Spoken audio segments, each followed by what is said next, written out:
Hello po ma'am, magandang araw po. Ako po si Lacson Early, BS Cream 35 at ito po ang aking collage presentation. Ang nilaman po nitong collage nito is yung different leadership style po, which is ito po. Nilagyan ko na lang po ng mga tao para po sila yung mag-represent.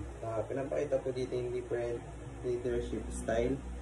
Pero isa lang din po ang goal nila, which is ito po, turn dreams into reality.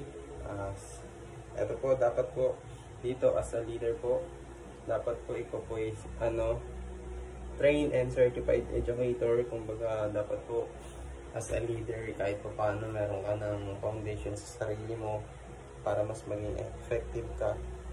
At ito po yung isa sa mga para sa akin is mahalaga po as a leader, and po important.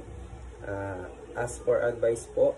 Siyempre as a leader po, dapat po kahit leader ka, marunong ka pong makinig. And then ito po, yung isa, build confidence po. Siyempre, para po pag bumarap ka sa tao, i-deliver mo yung mga gusto mong sabihin, dapat po confident ka para po mas kapani-paniwala po. And isa pa po, as a leader, dapat po future ready ka, kumbaga may vision ka po. And lastly po, ito po, syempre po, dapat po lahat po yan ng nag-gather mong idea, after po nun, dapat po mas mapili mo po yung right choice po. And yun lamang po. Thank you.